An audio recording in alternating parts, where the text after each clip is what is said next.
ان الحمد للہ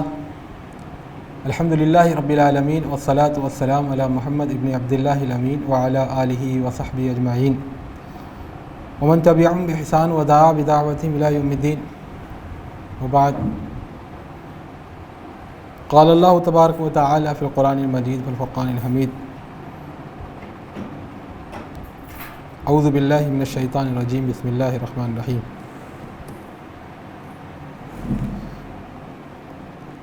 کل نفس ذائقۃ الموت. وقال النبی صلی اللہ علیہ وسلم اکثروا ذکر ہاضم اللذات. محترم دوستوں، ساتھیوں اور بھائیوں، قرآن کریم میں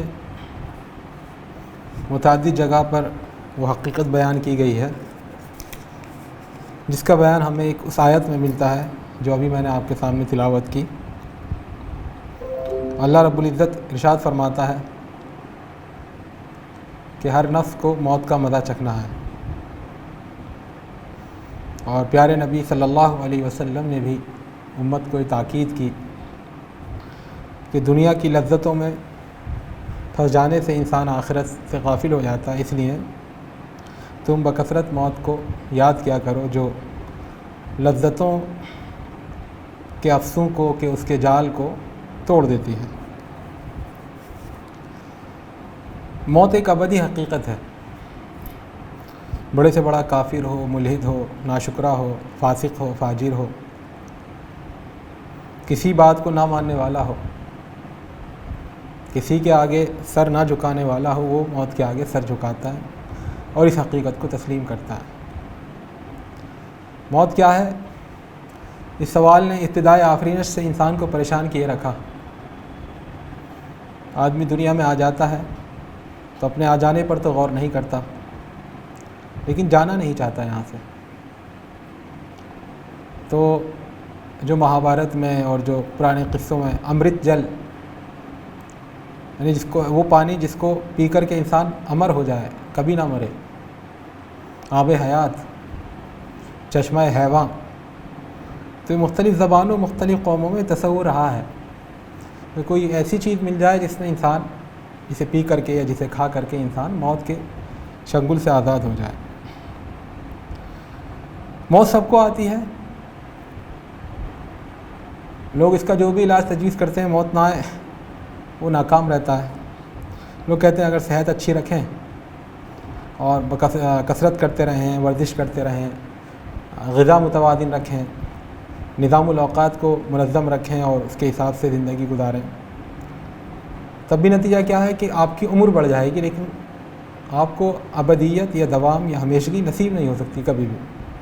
تو موت کا مزہ سب کو چکھنا ہے. بچہ، جوان، بوڑھا، عورت، مرد، امیر، غریب، بادشاہ، فقیر، سب کو موت کا گھاٹ اترنا ہے. موت کیا ہے اور موت کے بعد کیا ہوگا؟ اس سوال نے انسان کو ہمیشہ پریشان کیے رکھا. یہ تین سوال انسان کو ہمیشہ پریشان کرتے رہے ہیں کہ ہم کہاں سے گئے ہیں، ہم یہاں سے جائیں گے کہاں، اور ہمیں دنیا میں کرنا کیا چاہیے.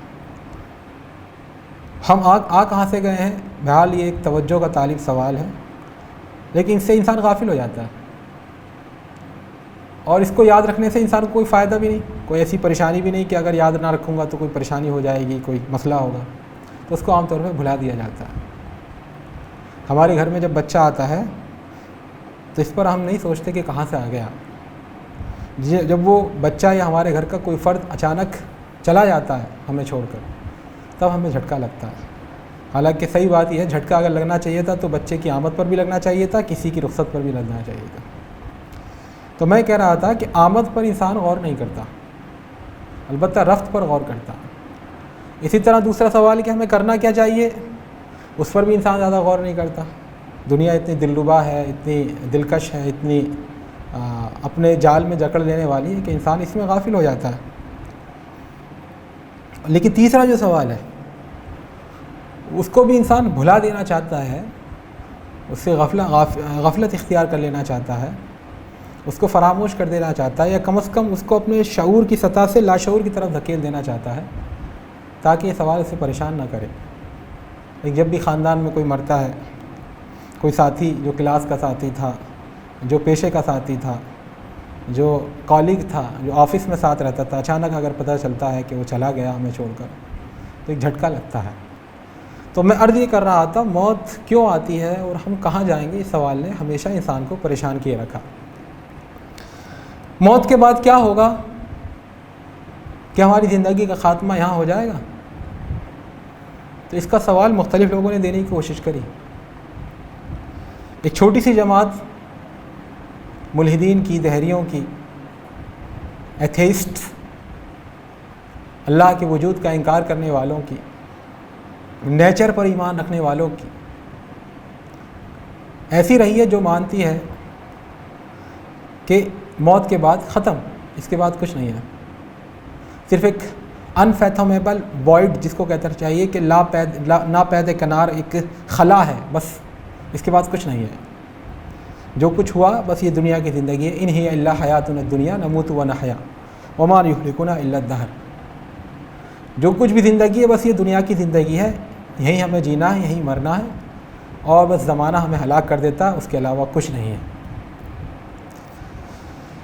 تو قرآن نے اس کی رد نہیں کیا۔ آپ کو حیرت ہوگی اس بات پر، یہ حیرت انگیز بات ہے بھی، قرآن کریم نے اللہ کی وحدانیت کے دلائل دیے بہت زیادہ، اللہ ایک ہے، لیکن کہیں پر بھی یہ دلیل نہیں دی کہ اللہ ہے، اس کی دلیل نہیں دی۔ ایگزسٹنس آف گاڈ، خدا کے وجود کی اس نے دلیل دینے کی ضرورت ہی نہیں سمجھی، اور نہ ہی انبیاء نے اس کی ضرورت سمجھی۔ پورے قرآن میں بس ایک آیت ملتی ہے جب لوگوں نے تھوڑا انکار کیا یا شک کا اظہار کیا تو کہا افی اللہ شکن فاطر السماوات والارض، کیا اللہ رب العزت کے بارے میں شک کرتے ہو جس نے آسمان اور زمین کو پیدا کیا؟ بس یہی۔ تو انبیاء نے کوئی دلائل کا تومار کھڑا نہیں کیا، کوئی بھرمار نہیں لگائی، اور یہی اللہ کا طریقہ ہے، یہی اللہ کے رسولوں کا طریقہ ہے، یہ شریعت کا طریقہ ہے کہ اللہ کے وجود پر وہ دلیل خارج سے نہیں لاتا، کہ اللہ کے وجود کا ایقان یا اس کا اذعان یا اس پر یقین خود ہمارے اندرون سے پھوٹتا ہے۔ ہم اللہ کے بغیر ادھورے ہیں، اللہ کے وجود کے بغیر ہم اپنے وجود کو بھی جسٹیفائی نہیں کر پاتے۔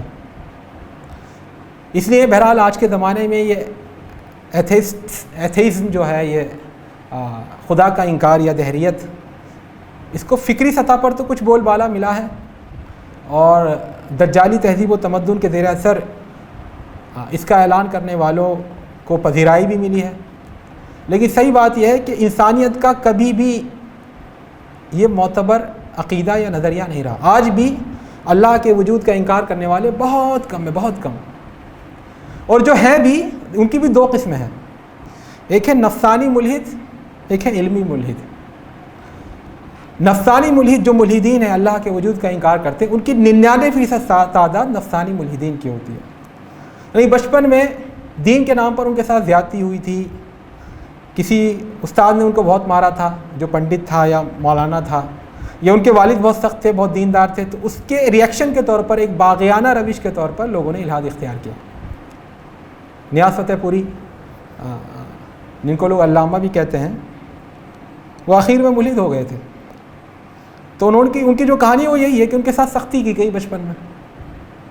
تو عام طور پر آج بھی جو نوجوان الحاد کی بات کرتے ہیں، اپنے آپ کو اپ ٹو ڈیٹ دکھانے کے لیے، ماڈرن دکھانے کے لیے، ان کی آپ گہرائی میں جائیے ان کی زندگی کی، تو دراصل وہ کسی کے چوٹ کھائے ہوئے ہوتے ہیں، تو اس کے رد عمل کے طور پر وہ انتقام لیتے ہیں تمام دیندار طبقے سے اور پوری انسانیت سے، اور اس چیز کو انکار کرنا شروع کرتے ہیں جس کو ساری انسانیت مانتی ہے، یعنی اللہ کا وجود۔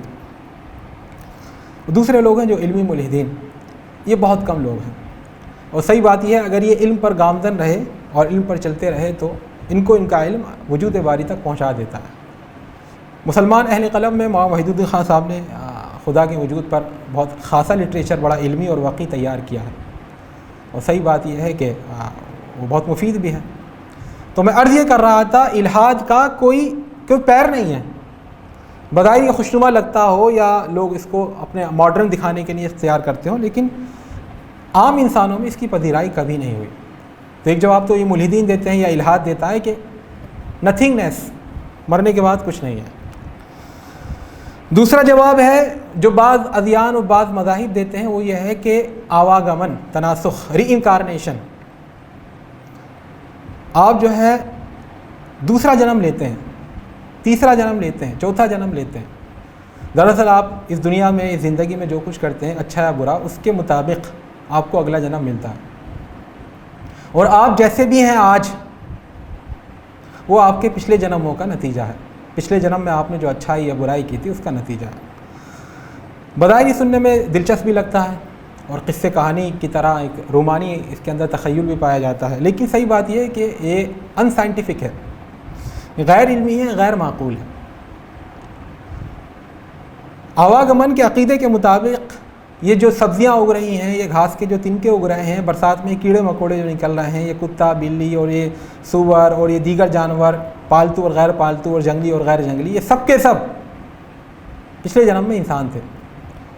اس کا مطلب یہ ہوا کہ پرماتما نے یا بھگوان نے یا ایشور نے یا خالق نے یا رب کائنات نے سب سے پہلے انسانوں کو بنایا، پھر ان میں جن لوگوں نے گڑبڑ کی ان کو اسی کے حساب سے اگلے جنم میں مختلف چیزیں بنا دیا گیا۔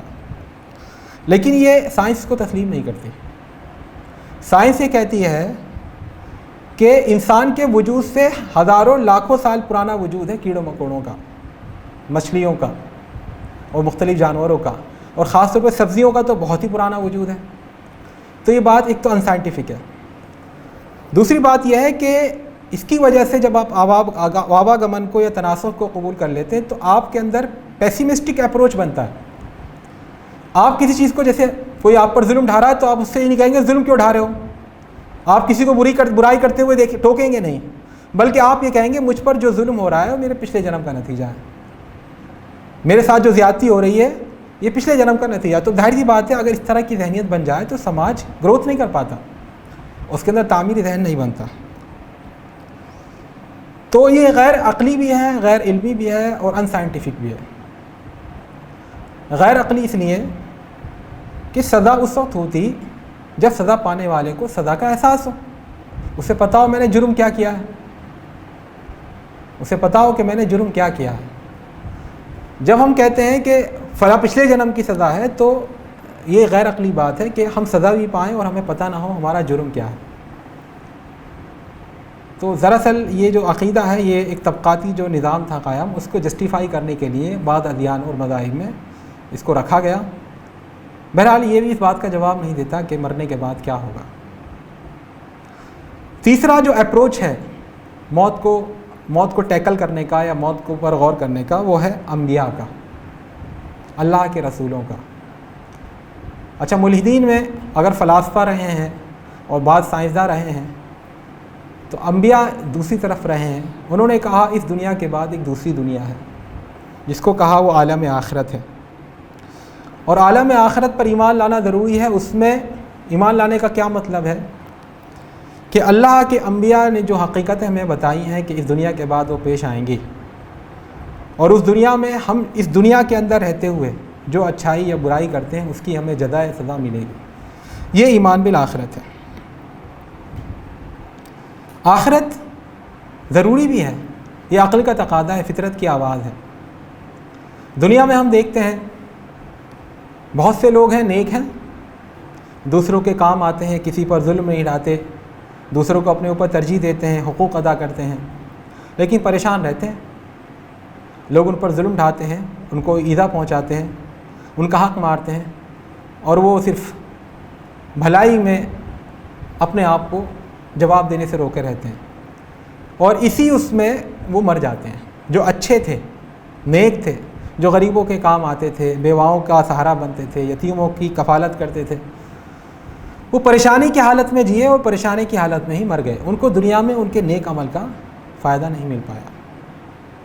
اس کے برعکس ہم دیکھتے ہیں کہ بہت سارے بدکار ہوتے ہیں، بد عمل ہوتے ہیں، گناہ گار ہوتے ہیں، ظالم ہوتے ہیں، فاسق ہوتے ہیں، فاجر ہوتے ہیں۔ وہ اسی طرح ظلم کرتے ہوئے، انسانیت پر ظلم توڑتے ہوئے اور قتل و غارت گری کا بازار گرم کرتے ہوئے دنیا سے چلے جاتے ہیں، ان کو ان کے کیے کی سزا نہیں ملتی۔ تو یہ ہماری فطرت کی آواز ہے، ہماری عقل کہتی ہے کہ یہ تو دنیا ٹھیک نہیں ہے۔ پھر ہم کہہ رہے ہیں کہ اس میں ہر چیز کا، ہر کاز کا ایفیکٹ ہوتا ہے، ہر سبب کا نتیجہ ہوتا ہے، لیکن یہاں پر جو اچھے اور برے عمل کر رہے ہیں ان کو ان کا نتیجہ تو نہیں مل رہا.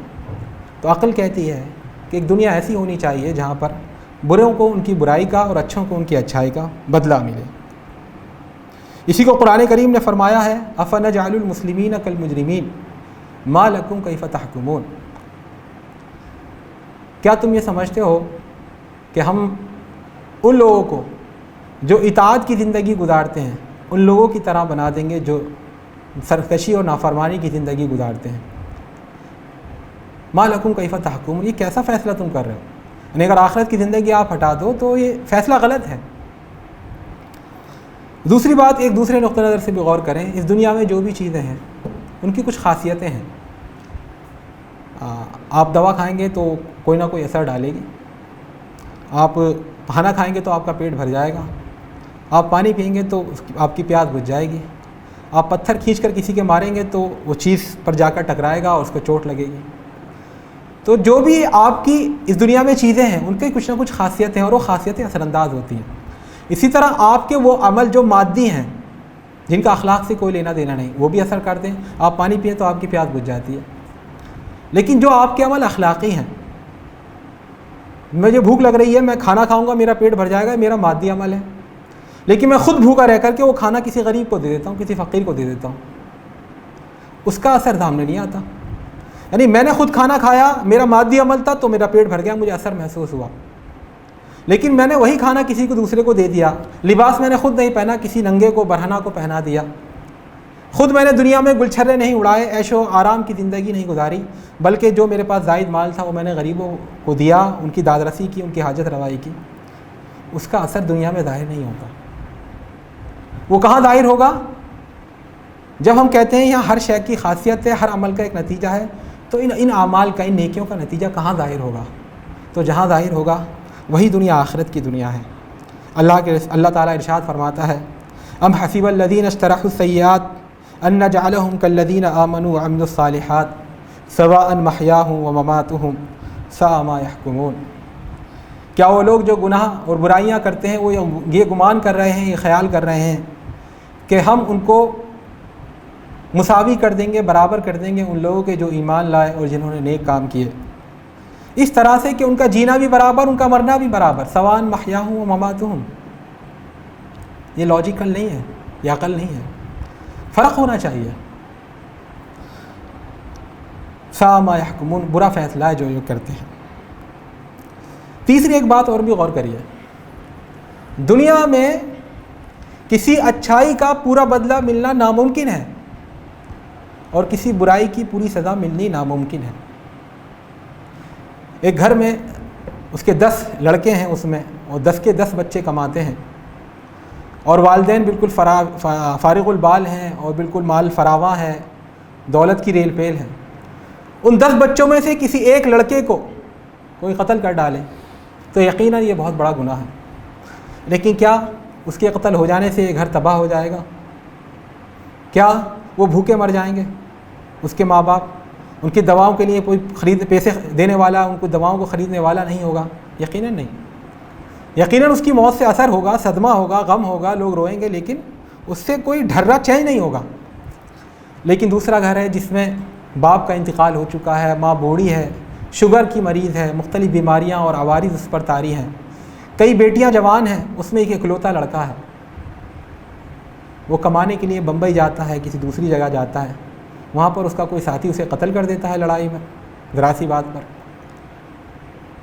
تو آپ سمجھتے ہیں اس سے کیا فرق پڑے گا اس کے گھر پر؟ یقیناً پڑے گا، بہت فرق پڑے گا. اب جب اس کی بہنوں کی شادی نہیں ہوگی، ان میں سے کوئی بہن بھاگے گی کسی کے ساتھ، اور جب مرد سے گھر خالی ہو جاتا ہے تو لوگ اس پہ نگاہیں گڑاتے ہیں. اس کی ماں کی دواؤں کو لانے والا کوئی نہیں ہوگا، وہ تڑپ تڑپ کر مرے گی، گھر اس کا نیلام ہوگا.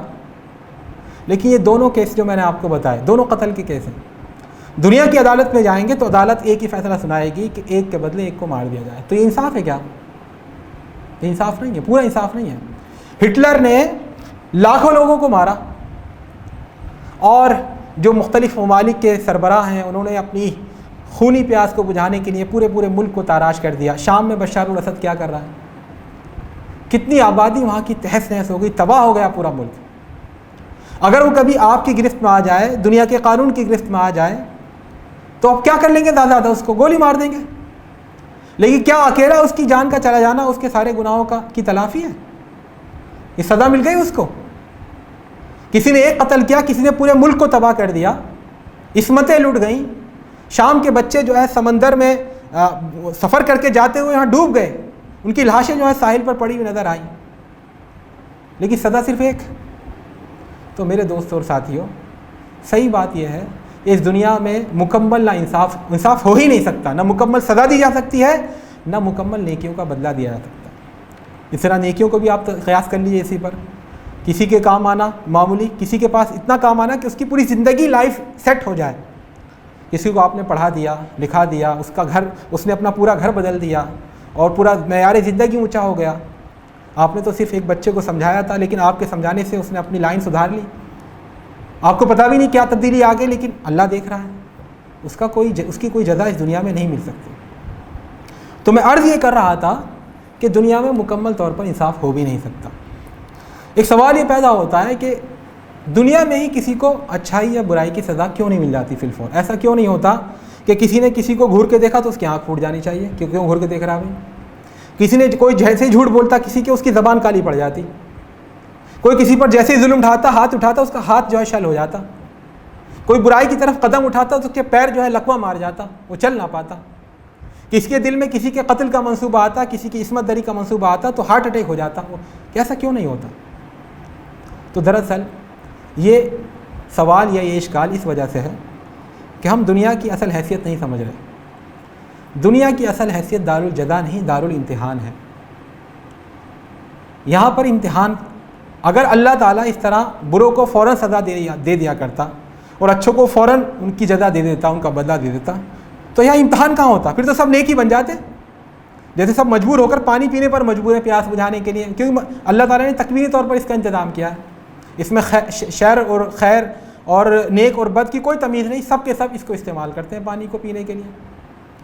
تو اسی طرح سب اسلامی لے آتے، سب نیک ہی بن جاتے، تو یہ امتحان نہ رہ جاتا۔ دوسری وجہ یہ ہے کہ اللہ رب العزت، جیسے میں نے آپ کو بتایا تھا کہ اس دنیا میں مکمل طور پر نہ سزا دی جا سکتی ہے، نہ مکمل طور پر انعام ہی دیا جا سکتا ہے۔ اللہ تعالیٰ کی جو صفات ہیں، غفار، وہ غافر بھی ہے، غفار بھی ہے، وہ قاہر بھی ہے، قہار بھی ہے، وہ عادل ہے، وہ رحمان ہے۔ تو دراصل اللہ رب العزت کی کامل صفات کا ظہور اس دنیا میں ہو ہی نہیں سکتا، یہ اس کی متحمل ہی نہیں ہے۔ اس کے لیے ایک ایسی دنیا ہو، ایک ایسی زندگی ہو انسان کی جو ابد کے لیے ہو، کبھی نہ ختم ہونے والی زندگی ہو، اور وہی آخرت کی زندگی ہے۔ تو میرے دوست اور ساتھیوں، آخرت کی زندگی یا آخرت کا یہ عقیدہ بہت ہی معنی خیز عقیدہ ہے، اور یہ عقیدہ ایسا ہے کہ اگر اس عقیدے کو آپ ہٹا دیجئے انسانی زندگی سے، تو انسان کی زندگی کی کوئی منزل، کوئی سمت نہیں رہ جاتی، بیکار ہو جاتی ہے وہ۔ آخرت کا عقیدہ جانے دیجیے، اللہ پر ایمان کی بات اور دین کی بات، اور آخرت پر عقیدے کے اخروی اجر کی بات۔ اس دنیا میں بھی ڈھنگ سے رہنے کے لیے ضروری ہے آخرت کا عقیدہ ماننا۔ اگر آخرت کا عقیدہ نہ ہو تو اس دنیا میں نیکی، اچھائی، کسی کی مدد کرنا، انسانیت کے کام آنا، یہ سب بیکار کی بات ہے، سب بیکار کی باتیں ہو جاتی ہیں۔ پھر کوئی بوڑھے ماں باپ کی خدمت نہیں کرنا چاہے گا، کیوں خدمت کرے گا بھائی؟ وہ بوڑھے ماں باپ کس کام کرے گئے کہ ان کو کھلائیں پلائیں، ان کی خدمت کریں، ان کے پیر دبائیں؟ لیکن یہ آخرت کی زندگی ہے جو اولاد کو اولاد بنائے رکھتی ہے۔ یہ آخرت کی زندگی جو انسان کو انسان کے جامے میں رہنے دیتی، اس کو جلاد نہیں بناتی، اس کو حیوان نہیں بننے دیتی۔ یہ آخرت کی زندگی کا یہ عقیدہ، یہ تصور ہی ہے، یہ اکاؤنٹیبلٹی کا سینس کہ میں ایک اپنی جواب دہ ہوں اپنے اعمال کا، یہ سینس انسان کو سدھارے رکھتا ہے۔ اور جن معاشروں سے، جن سماجوں سے یہ آخرت کا عقیدہ ختم ہو گیا، ان کا جو حشر ہوا اور جو حشر ہو رہا ہے وہ آج ہمارے سامنے ہے۔ نہ ماں باپ کا کوئی احترام ہے، چھوٹی چھوٹی بچیوں کے ساتھ زناکاری اور ایسے ایسے جرائم جن کے سوچنے پر بھی انسان کو کپکپاہٹ طاری ہوتی ہے، یہ سب جرائم کا آج ارتکاب ہو رہا ہے کیونکہ آخرت کا عقیدہ کمزور پڑ گیا۔ قرآن کریم نے آخرت پر بے پناہ زور دیا ہے۔ اگر اس کہا جائے کہ امت آخرت ہے، یہ دین آخرت ہے، تو کوئی مبالغہ نہیں ہوگا۔ قرآن کریم کا آپ کوئی بھی صفحہ اٹھا کر کھول لیجئے، اس میں آخرت کا ذکر آپ کو ملے گا، آخرت میں ملنے والی نعمتوں کا ذکر ہوگا، آخرت میں ملنے والی سزاؤں کا ذکر ہوگا۔ جو آخرت کے عقیدے کو اپنا مطمع نظر بنا کر زندگی گزارتے ان کی صفات کا ذکر ہوگا۔ اللہ تعالیٰ نے آخرت کے عقیدے پر ایمان لانے والوں کو جو انعامات سے نوازا اس دنیا میں ان کا ذکر ہوگا، اور نہ ماننے والوں پر جو سزائیں نازل کی، جو عذاب نازل کیا، ان کا ذکر ہوگا۔ تو آخرت کے تعلق سے اللہ قرآن کریم جو آخری صحیفہ ہدایت ہے، اس کا کوئی صفحہ خالی نہیں۔ لیکن یہ موت کیا ہے؟ ہمارا تو سیدھا سا وہ ہے کہ اللہ رب العزت نے جو روح اندر ہمارے رکھی ہے اور جو ہمیں مہلت زندگی دی ہے عمل کی، جب یہ ختم ہو جاتی ہے تو موت طاری ہو جاتی ہے۔ لیکن جو اسلام کا عقیدہ نہیں رکھتے، اسلام کو دین حق نہیں مانتے، ان لوگوں نے بھی اس پر بہت غور کیا ہے اور بڑے بچنے کی کوشش کی ہے اور کر رہے ہیں۔ لیکن موت سے کس کو رستگاری ہے؟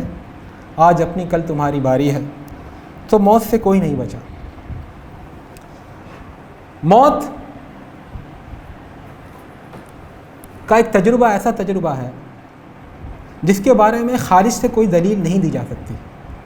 میں آپ کو قائل نہیں کر سکتا کہ موت کے بعد کیا ہوگا، کیونکہ موت کے بعد زندگی کی اس دہلیز پر جا کر، موت کو پار کرنے کے بعد کوئی وہاں سے واپس نہیں آیا جو بتا سکے کہ وہاں ہوتا کیا ہے۔ اللہ اس تعلق سے جو سورس آف نالج ہے وہ صرف اللہ اور اس کے رسول کی بتائی ہوئی باتیں ہیں۔ اللہ کا نبی جو بتا دے، جو حقیقت واضح کر دے، وہی ہے، ورنہ کوئی تجربات اور مشاہدات اس میں کام نہیں دیتے۔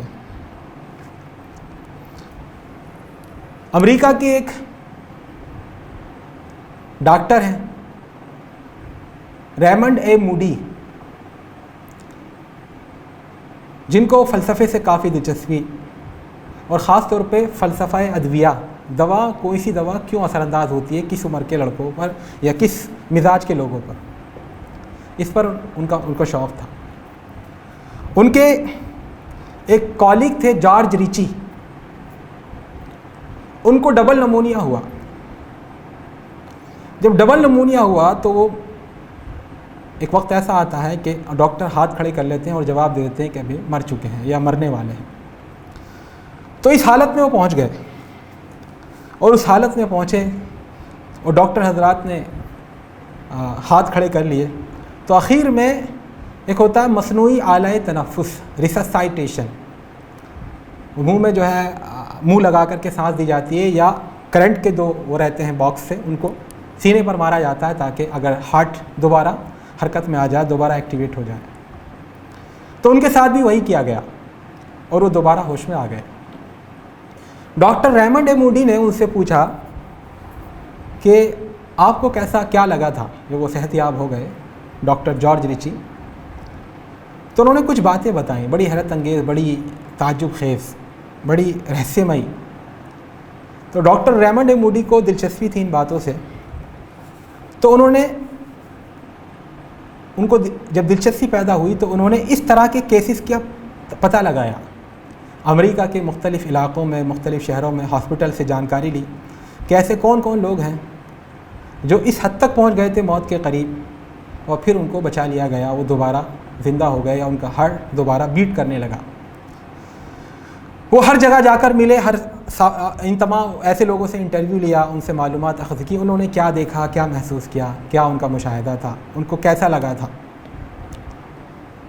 تو انہوں نے 150 لوگوں کے انٹرویو لیے اور انٹرویوز کو انہوں نے اپنی کتاب لائف آفٹر لائف میں جمع کیا۔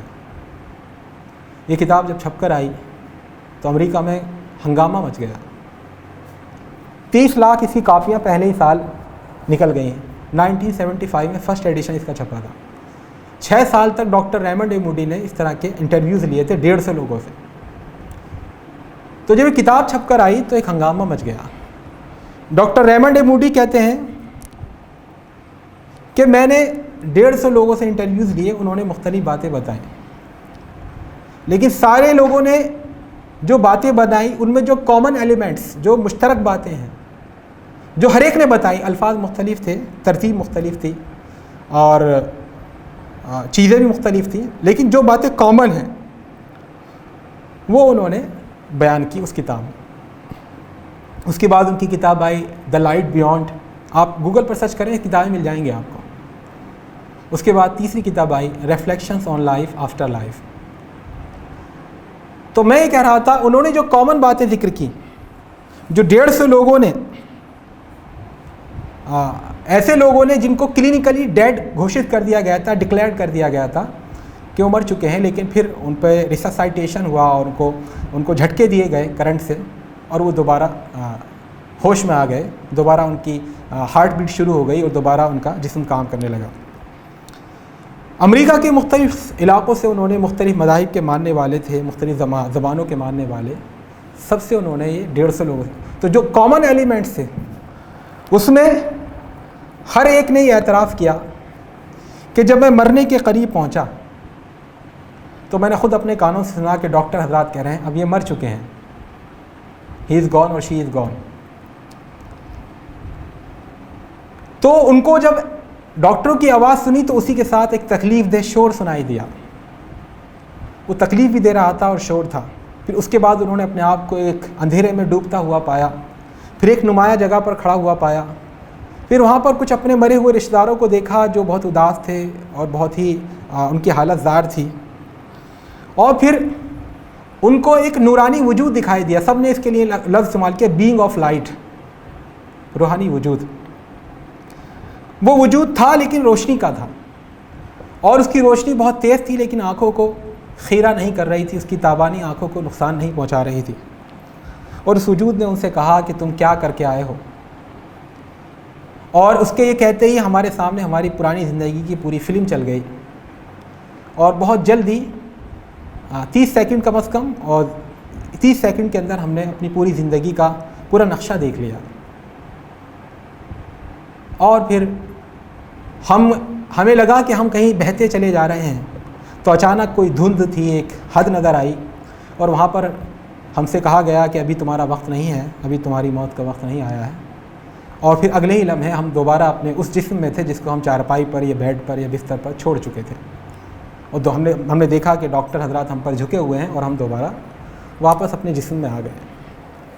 ہوش میں آنے کے بعد لوگوں کو یہ باتیں یاد رہیں، تو لوگوں نے یہ باتیں یا تو بتائی نہیں کسی کو، اور اگر بتائیں تو لوگوں نے یقین نہیں کیا، ان کا مذاق اڑایا، تو وہ اپنے چھپ رہے۔ تو 150 لوگوں کے یہ تجربات، اس میں جو چند اہم باتیں، اس میں پہلی بات یہ تھی کہ ہم اپنے جسم سے الگ ہو گئے۔ مختلف لوگوں نے اس کی مختلف باتیں بتائیں۔ ایک خاتون نے لکھا، یہ reflections on life after death 19 page پر ہے، یہ 19 صفحے پر۔ ایک عورت نے کہا کہ فلسفیانہ رنگ میں دراصل اس وقت جو کچھ بھی ہوا تھا وہ بہت ہی عجیب و غریب تھا۔ دراصل ہم اپنی دنیا میں صرف 3 ڈیپتھ یا 3 ڈائمنشنز جانتے ہیں، بعد جس کو ابعاد کہتے ہیں، لیکن وہاں پر وہ ان تینوں سے ماورا ابعاد تھی۔ تو اس نے کہا کہ میں اپنے جسم سے باہر نکلی، مجھے لگا کہ میں ہلکی ہو گئی ہوں، اور اچانک میں اپنے جسم سے باہر آ گئی، اڑتے اڑتے چھت پر، جیسے کاغذ کا پردہ چھت پر چلا جاتا ہے، چھت پر چلی گئی، اور میں بخوبی دیکھ رہی تھی کہ وہ ڈاکٹر یا وہ نرس، لیڈی ڈاکٹر اور نرس جو میرے منہ میں سانس مار رہے تھے، میرے منہ سے منہ ملا کر مجھ کو ہوا دینے کی کوشش کر رہے تھے، میں اس کی گدی دیکھ رہی تھی، اس کے سر کے بال دیکھ رہی تھی اچھی طرح۔ اس میں بہت سے لوگوں نے کہا کہ جب ہم اپنے جسم سے باہر آئے تو ہم نے آس پاس کھڑے ہوئے لوگوں سے بات کرنے کی کوشش کی، لیکن کسی نے ہماری بات نہیں سنی، ہماری طرف دھیان بھی نہیں دیا۔ ہم نے کچھ چیزیں پکڑنا چاہی، اپنے جسم کو پکڑنا چاہا تو ہمارا ہاتھ اس کے آر پار نکل گیا۔ تو ہمارا جسم بھی تھا لیکن وہ اس جسم سے الگ تھا، اور ہم اپنے جسم کو پڑا ہوا دیکھ رہے تھے۔ دوسرے لوگوں نے پھر دوسری بات یہ ہے کہ ایک تاریکی میں اترتے چلے گئے۔ کچھ لوگوں نے کہا وہ تاریکی غار تھی، جیسے غار میں کوئی گر جائے، کسی نے کہا وہ وادی تھی اندھیروں کی، کسی نے کہا وہ بہاؤ تھا، کسی نے کہا کہ گھٹا ٹوپ اندھیرا تھا، لیکن سب نے اس بات کا اعتراف کیا ہے کہ وہ کیفیت ہم اپنے الفاظ میں بیان نہیں کر سکتے۔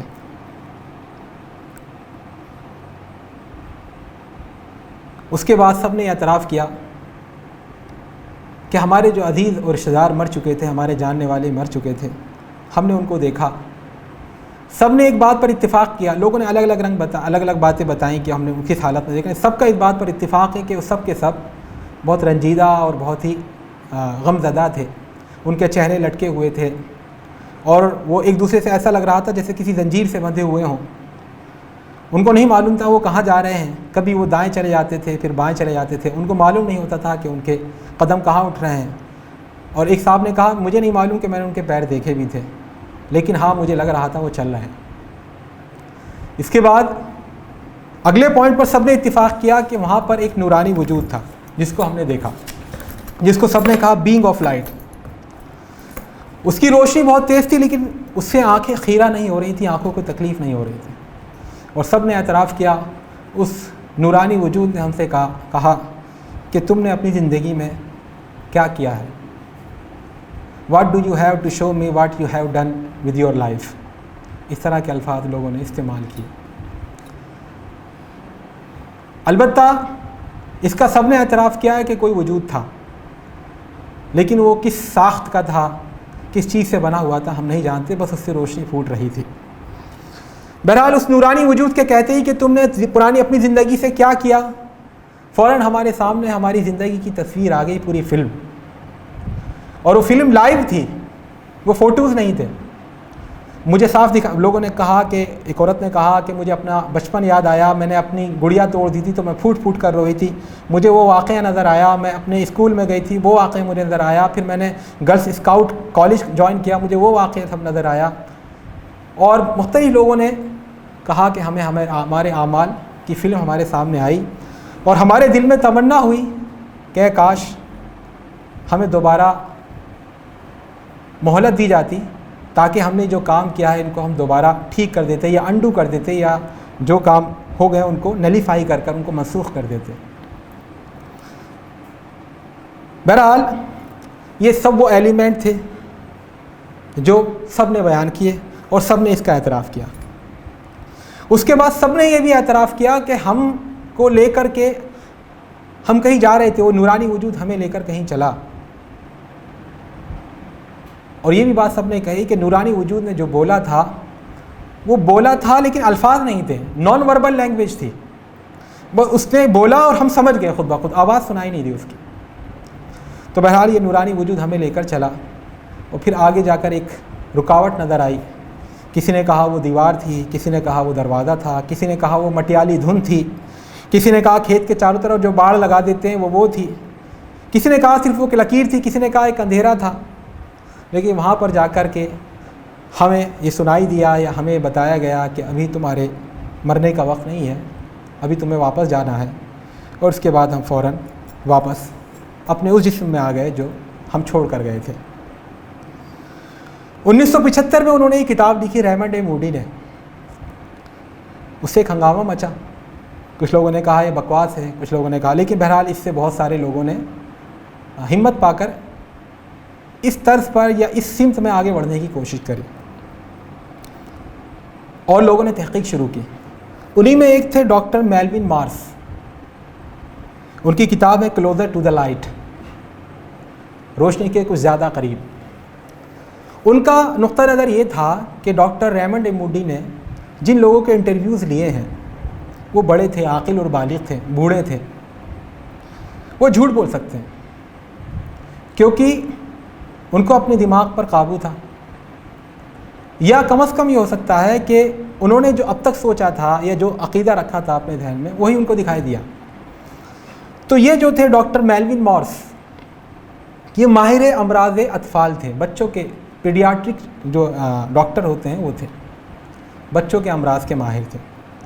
انہوں نے کہا بچے جھوٹ نہیں بولتے، بچوں کے اندر فیبریکیشن کی صلاحیت نہیں ہوتی، وہ بات کو متنگڑ نہیں بنا پاتے، جو حقیقت ہوتی ہے وہ بیان کر دیتے۔ اس لیے ہم نے جانتے بھی ہیں، والد صاحب نے کہا باہر جا کر کہہ دیے کہ بیٹا پاپا گھر میں نہیں ہے، تو بچے آ کر ایسے ہی کہہ دیتے ہیں کہ پاپا کہہ رہے ہیں کہ پاپا گھر میں نہیں ہے، وہ جھوٹ بولنا نہیں جانتے، لیکن جیسے جیسے ان کی صلاحیت عمر بڑھتی ہے تو ان کے اندر مختلف چیزیں وہ اپنے گھر کے ماحول سے سیکھتے ہیں۔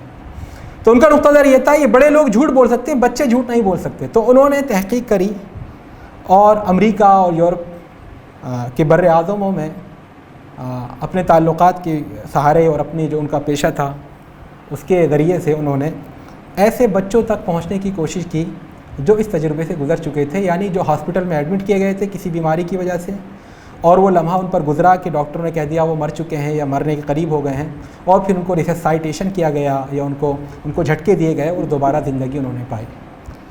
تو ایسے بچوں کے والدین سے وہ ملے اور بچوں سے انٹرویو لیا، ہر بچے سے الگ۔ تو انہوں نے جو اپنے نتائج پیش کیے، اپنے انٹرویوز کے نتائج، 135 بچوں سے انہوں نے انٹرویوز لیا۔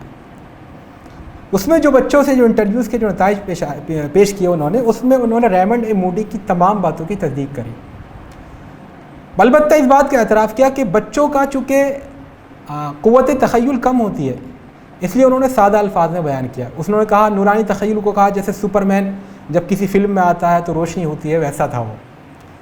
لیکن وہ سب جو ایلیمنٹس جو انہوں نے بیان کیے تھے ریمنڈ اے موڈی نے، وہ سب انہوں نے بیان کیے۔ 236 صفحے کی ان کی کتاب ہے اور بڑی قیمتی کتاب۔ اس نہج پر ایک دوسرے ڈاکٹر پالسٹر جارج گیلپ، ان کا یہ ماننا تھا کہ ہو سکتا ہے علاقائی اثرات کے تحت یورپ اور امریکہ کے لوگ، ان لوگوں نے ایک خاص تخیل، چونکہ عیسائیت کے اندر بھی ایک پیراڈائز کا تصور ہے، ہیل کا تصور ہے، تو اس وجہ سے ہو سکتا ہے ان کے تخیلات ان کے دماغ میں بسے ہوئے ہوں، انہوں نے اسی کو جو ہے الفاظ کا جامع پہنانے کی کوشش کی ہو۔ انہوں نے دنیا بھر میں سروے کیا اور دنیا کے مختلف بر اعظموں میں لوگوں سے ملے جن کی زبانیں الگ تھیں، جن کے ادیان اور مذاہب الگ تھے، جن کا کلچر الگ تھا، جن کی فولکلورس، جو کہانیاں، قصے کہانیاں عوامی ہوتی ہیں، وہ الگ تھی۔ اور ہر جگہ جا کر انہوں نے ایسے لوگوں سے انٹرویو لیا جو اس مرحلے سے گزر چکے تھے، اور پھر انہوں نے بھی ان تجربات کی، ان مشاہدات کی تصدیق کری کہ لوگ جو کہہ رہے ہیں، جو ڈاکٹر ریمنڈ اے موڈی نے کہا، وہ باتیں ٹھیک ہیں۔ البتہ انہوں نے اپنے انٹرویوز کے نتیجے میں یہ بات بھی ظاہر کی کہ بہت سارے لوگوں نے مجھ سے کہا، انہوں نے 1000 لوگوں کا انٹرویو لیا تھا یا 1000 لوگوں کو ایکسیس کیا تھا، کہ بہت سارے لوگوں نے مجھ سے کہا کہ ہم نے جنت دیکھی، یعنی ایک باغات، خوشنما، روشنی وہاں بکھری ہوئی ہے اور نہریں وہاں بہہ رہی ہیں، پھلوں سے لدے ہوئے باغات ہیں۔ اور بہت سے لوگوں نے کہا ہم نے جہنم دیکھی، وہاں لوگ ننگے تھے، چیخ رہے تھے، چلا رہے تھے، تکلیف میں پریشان تھے۔ کہا کتنی تعداد ہوگی؟ کہ بہت زیادہ تعداد تھی، میں گن نہیں سکا، مور دین 1 ملین، 10 لاکھ سے اوپر رہی ہوگی، تو اس کا حد بصر جو تھی۔ تو بہت سے لوگوں نے اس میں جنت اور جہنم کے وجود کا بھی اقرار کیا، اس کے مشاہدے کی بات کہی۔ بہرحال ڈاکٹر ریمنڈ نے اپنے مطالعے کو جاری رکھا اور مزید اس میں تحقیقات کی۔ ان کی اگلی کتاب دا لائٹ بیونڈ، اس میں انہوں نے مزید اس میں تحقیقات پیش کریں۔ اس کے بعد اگلی کتاب ان کی reflections on life after life, اس میں انہوں نے بہرحال اس موضوع پر انہوں نے کئی کتابیں لکھی۔ اب یہ سب ہے کیا؟ تو اس کے بارے میں کئی رائے ہیں۔ کچھ لوگوں نے کہا دراصل یورپین کنٹریز میں یا دنیا میں اس وقت مسٹیریزم، یعنی پراسراریت، رہسیمتا، اس کا رجحان پایا جا رہا ہے۔ ہارر فلمیں ہٹ ہو رہی ہیں، ہارر جو سیریلس ہیں وہ ہٹ ہو رہے ہیں، ہارر ناولس لکھے جا رہے ہیں۔ تو دنیا کی مادی زندگی سے یا مشینی زندگی سے انسان اکتا گیا ہے، تو سپر نیچرل چیزوں پر توجہ دے رہا ہے، ان کو دیکھ رہا ہے۔ تو دراصل یہ کریز ہے جو یورپین کنٹریز میں یا امریکہ کے نوجوانوں یا امریکہ کے انسانوں میں ہے، یہ کریز ہی ہے جو مرنے کے بعد ان کو اس طرح چیزیں دکھائی دیتی ہیں جو انہوں نے آج تک دیکھا تھا، جو فلمیں دیکھی تھیں۔ لیکن ڈاکٹر ریمنڈ کہتے ہیں reflections on life after life میں کہ ایسی بات نہیں ہے۔ میں نے باقاعدہ تحقیق کی کہ جن لوگوں سے میں نے انٹرویوز لیے ہیں وہ کہیں گپ مارنے والے تو نہیں ہیں یا باتیں بنانے والے تو نہیں ہیں، لیکن میرا جو رزلٹ تھا وہ نگیٹو تھا۔ دوسرا لوگوں نے کہا کہ یہ منشیات کی وجہ سے، وہاں پہ چونکہ نشہ خوری عام ہے، شراب نوشی کی عام لت ہے، لوگ جو ہے نشے میں مبتلا رہتے ہیں، تو اس کی وجہ سے، نشے کی وجہ سے جو ہیلوسینیشنز ہوتے ہیں، جو توہمات ذہن میں جڑ پکڑ جاتے ہیں، مرنے کے بعد یا اس حالت میں جو دماغ کی بے ہوشی کی حالت تھی، اس میں ان کو وہ چیزیں دکھائی دیں۔ لیکن ڈاکٹر ریمنڈ کہتے ہیں بہت سارے لوگ ان میں ایسے تھے جن سے میں نے انٹرویو لیا، ان میں اکثر لوگ تو وہ تھے جو نشے کی لت ان کو بہت بے پناہ نہیں تھی یا وہ نشہ کرتے ہی نہیں تھے۔ اس میں بہت سے لوگ مذہبی تھے اور بہت سے ملحد تھے۔ تیسری اس کی تعویل یہ کی گئی ہے کہ دراصل انسان بچپن سے جو مذہبی تصورات سنتا ہے، آخرت کا ذکر، اللہ کا ذکر اور جنت کا ذکر، دوزخ کا ذکر، تو وہ اس کے ذہن میں جڑ پکڑ جاتا ہے، اس کے لاشعور میں. تو جب وہ اس حالت میں وہی چیزیں دیکھتا ہے، ان کو ریئلائز کرتا ہے کہ یہی چیزیں ہیں جو مجھے دکھائی دے رہی ہیں. لیکن ریمنڈ اے موڈی نے کہا کہ یہ بھی بات غلط ہے، کیونکہ میں نے جن لوگوں کے انٹرویوز لیے ان میں بہت سارے ملحد تھے جو اللہ کو مانتے ہی نہیں تھے، آخرت کو مانتے ہی نہیں تھے، نیچری تھے. بہرحال پہلی بات تو یہ سمجھ لیے جن لوگوں سے بھی انٹرویوز لیے گئے ان کو موت نہیں آئی تھی. ڈاکٹر ریمنڈ اے موڈی نے اس کے لیے ایک بہت مناسب لفظ استعمال کیا ہے، NDE، near death experience, after death نہیں، موت کے قریب کا تجربہ. تو بہرحال یہ جو بھی تھا تجربہ، جو بھی مشاہدہ تھا، یہ اسی زندگی کا تھا، موت کے اس پار کا نہیں تھا. دراصل ہماری جو میڈیکل سائنس ہے یا جو جنرلی جو سائنس ہے، اس کا یہ ماننا ہے کہ غیر مرئی کوئی چیز نہیں ہے. وہ ایسی کوئی چیز نہیں مانتی جس کو دکھائی نہ دے پائے اور جس کو ہمارے حواس ادراک نہ کر سکیں. اس لیے ہماری میڈیکل سائنس روح کو بھی تسلیم نہیں کرتی، روح کے وجود کو نہیں مانتی، اور یہ کہ شاید کبھی تسلیم بھی نہ کرے اگر اسی نہج پر چلتی رہی. کیونکہ اللہ رب ارشاد ہے، یسألونک عن الروح قل الروح من امر ربی وما اوتیتم من العلم الا قلیلا. روح کے بارے میں پوچھتے ہیں یہ، ان سے کہہ دیے کہ روح اللہ کا ایک خاص معاملہ ہے اور تمہیں بہت کم علم دیا گیا ہے، تم اس کو سمجھ نہیں سکتے. تو روح کا تو صحیح بات یہ ہے، ادراک اور اس کا شعور، تو اس کی گریسپ کرنا، وہ ہے کیا، اس کا کنسیپٹ یا اس کی ماہیت کو سمجھ لینا، یہ تو ناممکن ہے. دیکھیے عربی زبان میں قرآن کریم کی آمد سے پہلے موت کے لیے بہت سارے الفاظ مستعمل تھے. احمد بن فارس، علامہ احمد بن فارس کی کتاب ہے الصاحبی، جو انہوں نے صاحب بن عباد جو وزیر تھا اس کے نام معنون کی ہے، اسی نسبت سے اس کتاب کا نام الصاحبی رکھا ہے. اس کتاب میں خاص بات یہ ہے کہ اس میں عربی ادب کے ایک میننگ کو ادا کرنے کے لیے جو الفاظ آتے ہیں سب کو ایک ترتیب سے جمع کر دیا، اور میں فرق بھی بتا دیا ہے کہ اگر موت خونخوار ہو تو اس کو یہ کہتے ہیں، موت ایسی ہو تو اس کو یہ کہتے ہیں. تو اس میں جانوروں کے نام، شیر کے کتنے نام تھے، گھوڑے کے کتنے نام تھے، تلوار کے کتنے نام تھے، اسی میں موت کے 24 نام انہوں نے درج کیے. لیکن جو وفات کا لفظ ہے، وفات پا گئے، جس کو عربی میں توفا یا توفا ہے، یہ ورڈ قرآن کریم نے ہی پہلی بار انٹروڈیوس کرایا موت کے معنی میں عربی زبان کے اندر. قرآن کریم سے پہلے موت کے لیے لفظ استعمال نہیں ہوتا تھا. توفا کے اصل معنی ہے پورا پورا لے لینا، پورا پورا، جیسے قرآن کریم میں آیا انما یوفی الصابرون اجرہم بغیر حساب، پورا پورا دیا جائے گا اجر صبر کرنے والوں کو بے حساب. تو وفا پورا دینا، توفا پورا لے لینا. تو اللہ تعالیٰ توفا مانے جو روح اللہ تعالیٰ نے امانت دی ہے، امانتاً رکھوائی ہے انسان کے جسم کے اندر، اس کو اللہ دوبارہ قبضے میں لے لیتا ہے. قرآن کریم نے جو 24 الفاظ استعمال تھے، 24 سے زیادہ بھی ہو سکتے ہیں، لیکن یہ تو چونکہ احمد بن فارس کا وہ ہے استقراء، میں اس پر بات کو بنیاد بنا کر کہہ رہا ہوں کہ یہ 24 الفاظ کو کیوں نہیں استعمال کیا قرآن کریم نے، توفا کا لفظ ہی کیوں استعمال کیا. دراصل عربوں کا عقیدہ یہ تھا کہ وہ آخرت کی زندگی کو یا تو مانتے نہیں تھے یا بہت ہی معمولی سمجھتے تھے. تو اللہ تعالیٰ نے ان کے اس عقیدے پر یا ان کے اس غلط تصور پر چوٹ مارنے کے لیے خاص طور پہ لفظ استعمال کیا. تو میرے دوستوں اور ساتھیوں، یہ قرآن کریم نے تمام الفاظ کو چھوڑ کر توفا کا لفظ استعمال فرمایا. اللہ رب العزت ارشاد فرماتا ہے، اللہ یتوفی الانفس حین موتها والتی لم تمت فی منامها فیمسک التی قضى علیها الموت ویرسل الاخرى الی اجل مسمى ان فی ذلک لآیات لقوم یتفکرون. اللہ تعالیٰ یہ جو جانوں کو قبضے میں لے لیتا ہے ان کی موت کے وقت، اور نیند میں بھی اپنے قبضے میں لے لیتا ہے ان کو بھی جن کا ابھی موت کا وقت نہیں آیا. تو جن کی موت کا وقت ہو چکا ہوتا ہے ان کی روح واپس نہیں کرتا اللہ رب العزت، نیند ہی میں اٹھا لیتا ہے. اور جن کی موت کا وقت قریب نہیں آیا ہوتا فیرسل الاخری، ان کو واپس بھیج دیتا ہے الی اجل مسمی، ایک متعین مدت تک کے لیے. اس کے اندر بڑی نشانیاں ہیں غور کرنے والوں کے لیے. ہم مانتے ہیں کہ اللہ تعالیٰ نے حضرت آدم کا جسم مٹی سے بنایا تھا اور ان کے اندر روح پھونکی تھی. تو روح، یہ جسم جو ہے مٹی سے بنا ہے ہمارا، اور روح اللہ رب العزت نے اس میں اوپر سے پھونکی ہے. تو روح کا تعلق جسم سے جتنا زیادہ مضبوط اور ایکٹیو ہوگا اتنا ہی جسم ہوشیار و چوکنا رہے گا، بیدار رہے گا، اور جتنا وہ کمزور ہوگا اتنا ہی جسم کا تعلق روح سے کمزور ہو جائے گا، وہ بیداری اس کی ختم یا کم ہو جائے گی۔ چنانچہ ہم نیند میں دیکھتے ہیں، نیند کو بھی اللہ رب العزت نے وفات کے لفظ سے یا موت کہا۔ ہم نیند میں دیکھتے ہیں کہ نیند میں جسم کا تعلق روح سے کمزور پڑ جاتا ہے۔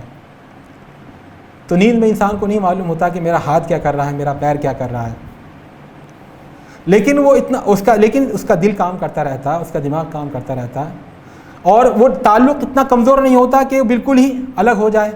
نیند میں اگر آپ کسی کو نوچ لیں، کسی کے کچھ چبھو دیں، وہ فوراً بیدار ہو جائے گا۔ تو یہ ایک حالت ہوتی ہے جس میں روح کا جسم سے تعلق کمزور ہو جاتا ہے۔ اس سے زیادہ کمزوری کی حالت ہوتی ہے تعلق کی، بے ہوشی کی حالت۔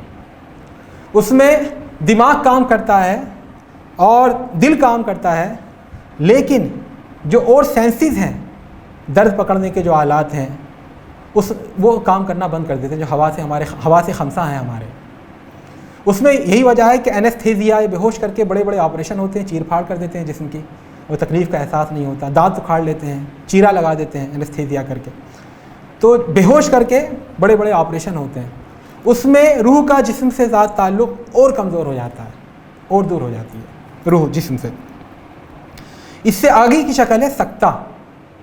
سکتہ یہ ہے کہ انسان بیماری میں اس حد تک پہنچ جائے جسم میں زندگی کی تمام علامات ختم ہو جائے، دل بھی دھڑکنا بند کر دے، اعضاء و جوارح بھی کام کرنا بند کر دیں، حواس خمسہ بھی کام کرنا بند کر دیں، زندگی لگے کہ ختم ہو چکی ہے، بس دماغ میں کہیں زندگی کی برقی رو موجود ہو، اور ڈاکٹر اسی وقت ریسائسٹیشن یا پھر وہ جھٹکے دے کر کے بجلی کے کرنٹ مار کر کے وہ دوبارہ ایکٹیویٹ کرتے ہیں، تو دوبارہ کبھی کبھی زندگی ایکٹیویٹ ہو جاتی ہے، وہ انسان دوبارہ زندہ ہو جاتا ہے، یا مرا تو نہیں ہوتا، دوبارہ اپنی سابقہ حالت پر لوٹ آتا ہے۔ یہ آخری حالت ہوتی ہے، اس میں زندگی کی علامات بہت کم رہ جاتی ہیں، تو اس وقت روح جسم سے کافی حد تک دور ہو جاتی ہے۔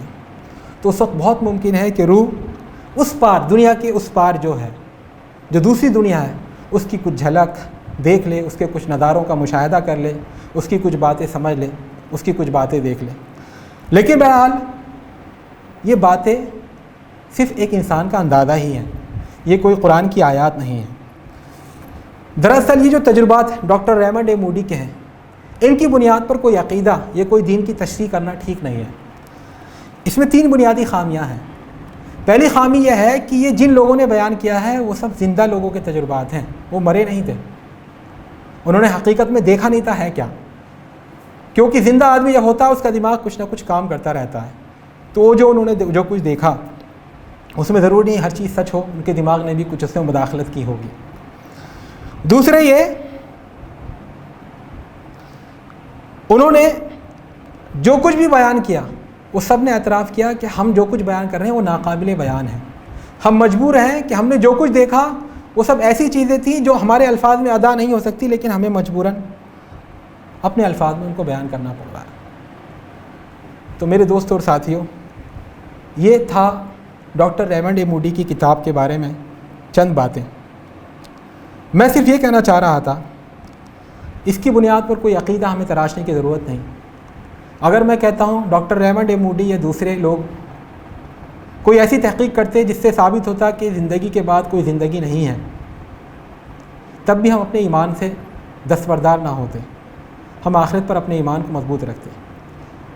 اب جب کہ جو سائنس، جو بڑے بڑے اسکالر ہیں، بڑے بڑے محققین ہیں، وہ عالم آخرت کی تصدیق کر رہے ہیں اور مان رہے ہیں کہ ایسا ہوتا ہے، اور انسان جواب دیں اس زندگی کے کاموں کا، تو اس وقت تو ہمارے ایمان میں اضافہ ہونا چاہیے۔ یہ امت جو میری اور آپ کی امت ہے، امت مسلمہ، اس کے پاس اللہ کا بھیجا ہوا صحیفہ ہدایت اپنی بے آمیز شکل میں، غیر محرف شکل میں بالکل صحیح سالم موجود ہے، اور اس کے اندر اس دنیا میں زندگی گزارنے کے متعلق تمام ہدایات اور تعلیمات موجود ہیں، اور دوسری زندگی کے اندر جو کچھ بھی پیش آنے والا ہے اس کے بارے میں بالکل سچی باتیں اس میں موجود ہیں۔ اگر دوسرے لوگ آخرت سے غافل ہوں، دیگر ادیان و مذاہب کے، تو گرچہ ان کو بھی، ان کا عذر بھی قابل قبول نہیں ہونا چاہیے، لیکن وہ کہہ سکتے ہیں کہ ہمارے پاس تو آخرت کے تعلق سے سچائیاں تھیں ہی نہیں، ہمارے نبی نے تو اتنا زور دیا ہی نہیں، ہمارے دین و مذہب میں تو سورگ اور نرک کے بارے میں اتنی باتیں ہی نہیں ہیں، ہمارے ہاں تو آواگمن کا تصور ہے، یا ہم تو ملحد تھے۔ تو گرچہ وہ یہ کہہ سکتے ہیں، لیکن ہمارے لیے کیا جواب رہ جاتا ہے آخرت کی زندگی سے بے پرواہ ہونے کا۔ میرے دوست اور ساتھیوں، قرآن کریم بھرا ہوا ہے آخرت کی تاکید، والآخرۃ خیر وابقیٰ، آخرت بہتر ہے، آخرت پائیدار ہے، والباقیات الصالحات خیر عند ربک ثوابا وخیر عملا، وہ نیکیاں جو آخرت میں باقی رہیں وہ تیرے رب کے نزدیک بہتر ہیں۔ قل هل ننبئکم بالاخسرین اعمالا الذین ضل سعیهم فی الحیاۃ الدنیا وهم یحسبون انهم یحسنون صنعا، کیا میں تمہیں بتاؤں ان لوگوں کے بارے میں جو اپنی کوششوں کے لحاظ سے نہایت گھاٹے میں رہے؟ یہ وہ لوگ ہیں جن کی ساری کوششیں دنیا کی زندگی میں لگ گئیں اور یہ سمجھتے رہے کہ ہم بہت اچھا کر رہے ہیں۔ تو میرے دوستوں اور ساتھیوں، ہماری یہ امت، ہم مسلمان ہونے کے باوجود اگر ہماری زندگی دیگر ادیان و مذاہب کے ماننے والوں کی زندگی سے کوئی امتیاز نہ رکھے، وہ جس طرح دنیا کے پیچھے دوڑ رہے ہیں ہم بھی دوڑیں، ہمیں بھی آخرت کا کوئی خیال نہ ہو، ہمیں بھی اس بات کا کوئی احساس نہ ہو کہ ہمیں ایک دن مرنا ہے، ہمیں اللہ کے ہاں حساب دینا ہے، ہمیں اس بات کا ہمارے طرز عمل سے کسی کو محسوس نہ ہو کہ دوسری زندگی پر یقین رکھتے ہیں، تو آخر ہم کس منہ سے اللہ رب العزت کے سامنے جائیں گے اور کیا ہم وہاں جواب دیں گے؟ تو میرے دوستوں اور ساتھیوں، قرآن نے سب سے زیادہ زور دیا ہے، بلکہ توحید باری تعالیٰ سے بھی زیادہ زور دیا ہے آخرت کی زندگی پر۔ آج ضرورت ہے کہ ہم اس حقیقت کو اپنے ذہن میں مستحضر کریں، اپنا جائزہ لیں، اپنی زندگیوں کا جائزہ لیں، کہیں ہم بھی دیگر ادیان و مذاہب کی طرح دنیا کے پیچھے دیوانے تو نہیں ہو گئے ہیں؟ کیا ہمیں یاد نہیں رہا کہ دنیا کی زندگی عارضی اور چند روزہ ہے اور ہمیں مر کر ایک آخری بار اپنے رب کے حضور جانا ہے، اور پھر وہاں پر ہمیشہ کے لیے یا تو ہمیں آرام اور راحت ملے گی یا ہمیشہ کے لیے ہمیں سزا ملے گی۔ تو میرے دوست اور ساتھیوں، آج ضرورت ہے ہم اپنا جائزہ لیں اور اس ایمان کے یہ عقیدہ جو اللہ رب العزت نے ہمیں دیا ہے، زندگی گزارنے کا جو نہج ہمیں دیا ہے، اس پر پورے یقین کے ساتھ، پورے وثوق کے ساتھ عمل کی کوشش کریں، اپنے ایمان کو پختہ کریں، اس دنیا کی زندگی کو ہیچ جانیں اور آخرت کی زندگی کو ابدی اور ہمیشہ رہنے والی زندگی جانیں، اسی کے لیے کوشش کریں۔ فمن زحزح عن النار وادخل الجنہ فقد فاز وما الحیاۃ الدنیا الا متاع الغرور، تو جو جہنم کی آگ سے بچا لیا گیا اور جنت میں داخل کر دیا گیا وہی کامیاب ہے، ورنہ دنیا کی زندگی تو ایک دھوکے کی ٹٹی ہے، دھوکے کا سامان ہے۔ اقول قولی ھذا واستغفر اللہ لی ولکم ولسائر المسلمین فاستغفروہ انہ هو الغفور الرحیم۔ جزاکم اللہ خیر۔